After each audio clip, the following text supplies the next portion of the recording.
사도행전 5장 17절부터 20절까지 말씀 저와 함께 한 목소리로 함께 읽도록 하겠습니다. 같이 한번 읽을까요? 시작. 대제사장과 그와 함께 있는 사람 즉 사두개인의 당파가 다 마음의 시기가 가득하여 일어나서 사도들을 잡아다가 옥에 가두었더니 주의 사자가 밤에 옥문을 열고 끌어내어 이르되 가서 성전에 서서 이 생명의 말씀을 다 백성에게 말하라 하매. 아멘. 사도행전 4장 30절에 보면 우리가 며칠 전에 같이 말씀을 나눴듯이 사도들이 노임을 당하고 나서 했었던 그 고해의 기도가 있었죠. 사도행전 4장 30절에 이렇게 기도했었습니다. 손을 내밀어 병을 낫게 하시옵고 표적과 기사가 거룩한 종 예수의 이름으로 이루어지게 하옵소서. 오늘 말씀에 보면 사도들이 기도한 대로 하나님께 응답을 받은 것을 알게 됩니다. 오늘 5장 12절 말씀에 보면 이렇게 돼 있어요. 사도들의 손을 통하여 민간의 표적과 기사가 많이 일어나매 믿는 사람이 다 마음을 같이하여 솔로몬 행각에 모이고. 사도들이 기도했던 그 기도대로 하나님께서 이루어 주셨죠. 이 새벽 우리가 하나님께 나와서 기도하는 그 기도대로 하나님께서 구하는 대로 응답하여 주실 줄로 믿습니다. 이 종교 지도자들은 예수 이름으로 말하지도 가르치지도 말라고 하였는데 예수 이름으로 가르치지 않고 말하지 않기는커녕 기적까지 행함으로써 믿는 사람들이 점점 늘어나게 됐다라고 말씀은 증거하고 있죠. 그러니 어떻게 되었을까요? 종교자들의 시기와 종교자들의 분노가 점점 더 거세지고 있는 것을 보게 됩니다.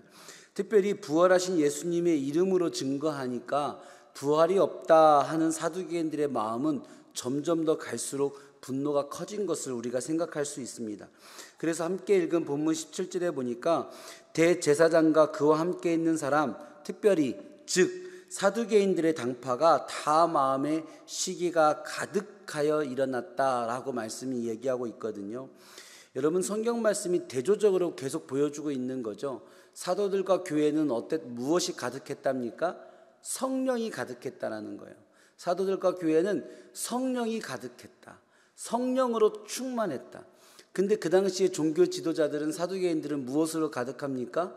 시기로 가득했다라고 이야기하는 거죠. 똑같이 그 마음속에 가득 채운 것이 있는데 사도들과 교인들의 마음은 성령으로 충만하니 그들은 복음 전하는 일에 쓰임받았고 교회를 세우는 일에 쓰임받았고 가난하고 연약한 자들을 구제하는 일, 위로하는 일에 쓰임받았다라는 겁니다. 그러나 그 마음 가운데 성령이 가득하지 않고 시기가 가득하게 되니 어떻게 되었습니까? 교회를 핍박하고 사도들을 가두고 그리고 하나님의 일을 방해하는 일에 쓰임받고 있다는 것이죠. 우리가 오늘 우리의 마음 가운데 무엇으로 가득한 사람으로 살 것인가가 이렇게 중요하다는 것을 성경은 계속적으로 비교하며 우리 가운데 보여주고 있습니다. 그 마음 가운데 성령이 아니라 시기로 가득했던 사람들이 결국 어떻게 하나요? 사도들을 잡아다가 옥에 또 가두게 되죠. 그리고 전에 했던 것과 똑같이 다음날 아침 해가 뜨면 다시 신문을 또 해서 죄를 밝혀야 되겠다라고 생각합니다. 그런데 성경은 그날 밤 천사가 나타나 옥문을 열었다라고 우리 가운데 증거하고 있어요. 처음에는 그 다음 날이 되고 나서 신문하는 과정을 통하여서 예수의 이름을 전하게 하시고 풀려나게 하셨는데 이제는 다음 날까지 기다릴 것도 없이 하나님이 밤에 그냥 옥문을 열어서 사도들을 꺼내시는 겁니다. 여러분, 사람이 아무리 가두고 또 가두어도 하나님이 여시고 꺼내시면 그것을 막을 자가 없지요.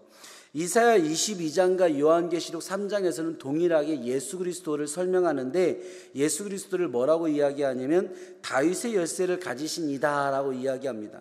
그리고 이렇게 얘기하죠. 열면 닫을 사람이 없고 닫으면 열 사람이 없는 자, 그것이 바로 다윗의 열쇠를 가지니 예수 그리스도라고 합니다. 여러분 삶에 열어야 될 것이 있습니까? 예수님이 여시면 다시 닫을 수가 없습니다. 여러분 삶 가운데 닫아야 될 일이 있습니까? 예수님이 닫으시면 누구도 그거 다시 열 수 없습니다. 더 나아가서 신명기 32장은 하나님에 관해서 더 넓게 크게 이렇게 이야기합니다. 이제는 나 곧 내가 그인 줄 알라. 나 외에는 신이 없도다. 나는 죽이기도 하며 살리기도 하며 상하게도 하며 낫게도 하나니 내 손에서 능히 빼앗을 자가 없도다. 아멘. 여러분, 하나님은 여시면 닫을 자가 없는 분이세요. 닫으면 열 사람이 없는 자이십니다. 하나님은 신이셔서 하나님이 죽이기 싫어하시면 살릴 자가 없습니다. 하나님이 살리기로 하시면 무엇으로도 죽을 수 없습니다. 하나님은 상하게도 하시고 낫게도 하시는 분이십니다. 그 하나님으로부터 그 능력과 권세를 뺏을 방법이 없습니다. 우리는 때로 우리가 예배하고 기도하고 우리가 믿는다라고 얘기하는 이가 전능하신 하나님이심을 때로 우리는 간과할 때가 있는 것 같습니다. 여러분, 하나님은 하나님이십니다. I am who I am. 나는 스스로 있는 자다. 나는 전능자다. 나는 권능자다. 우리가 믿고 기도하고 예배하는 하나님은 바로 그 하나님이시라는 거죠. 여러분, 그분은 신이십니다. 죽이기도 하시고 살리기도 하시며 상하게도 하며 낫게도 하시는 그분은 신이시죠. 그분은 우리 삶의 모든 것을 가지고 계신 권세자이십니다. 그래서 우리 하나님은 찬양의 대상입니다. 경배의 대상입니다. 그러하기에 우리가 진정으로 두려워해야 될 대상, 그것이 바로 또 하나님이라는 사실을 잊지 말아야 됩니다. 그래서 예수님은 마태복음 10장 28절에서 이렇게 이야기하죠. 몸은 죽여도 영혼은 능히 죽이지 못하는 자들을 두려워하지 말고 오직 몸과 영혼을 능히 지옥에 멸하실 수 있는 이를 두려워하라. 아멘. 어쩌면 베드로가 너희는 예수의 이름으로 말하지도 말고 가르치지도 말라라고 위협하고 협박하고 있는 당시의 종교 지도자들에게 내가 너희들의 말을 듣는 것과 하나님의 말을 듣는 것 중에 무엇이 옳은지 판단하라라는 그 말을 당당하게 할 수 있었던 것은, 여러분, 그것은 너무나 당연한 것이라는 생각이 듭니다. 몸을 죽일 수 있는 자들과 몸과 영혼을 모두 죽일 수 있는 하나님 가운데 누구의 말을 들어야 되겠습니까? 무엇을 두려워하며 살아야겠습니까? 어쩌면 그 질문은, 베드로의 그 질문은 답이 필요 없는 너무나 당연한 질문이겠죠. 오늘 하나님께서 사람들이 가두고 가둔 그것을 여시고 또 여십니다.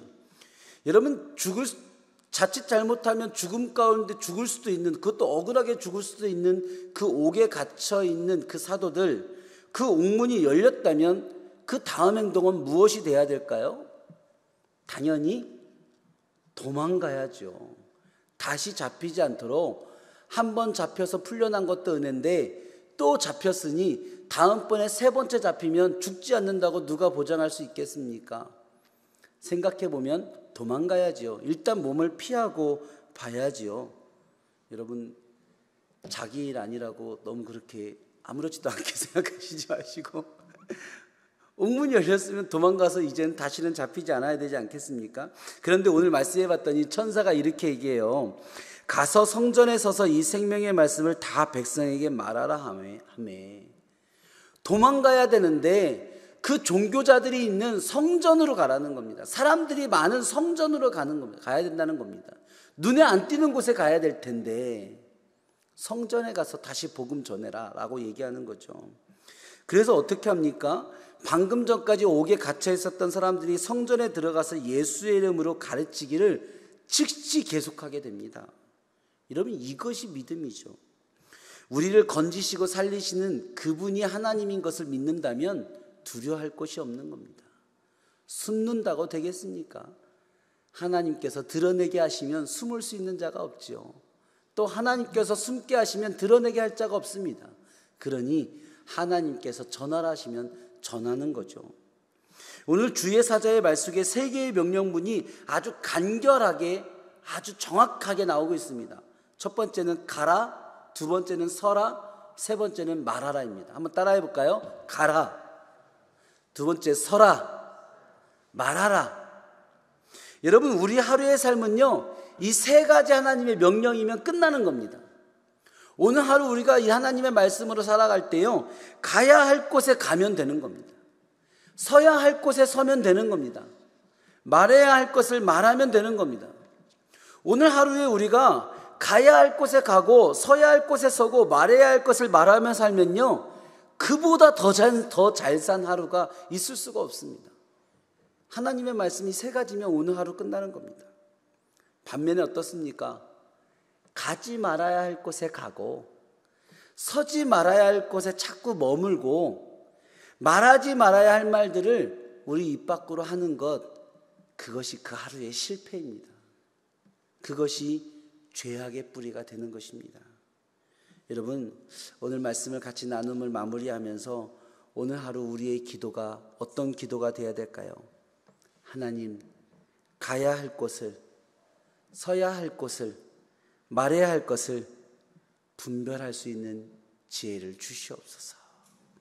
그리고 우리가 믿고 있는 그 하나님, 전능자이신 하나님인 것을 믿고 주님을 신뢰하고 순종함으로 나아갈 수 있는 믿음을 주시옵소서. 그것이 우리의 기도로 충분한 기도가 되지 않겠습니까? 우리가 그렇게 기도함으로 나아가는 이 시간 되어지기를 축복합니다. 이 시간 기도하겠습니다. 하나님, 오늘 하루 주의 자녀들에게 가야 할 곳에 가게 하시고 서야 할 곳에 서게 하시고 말해야 할 것을 분별할 수 있는 지혜를 더하여 주시옵소서.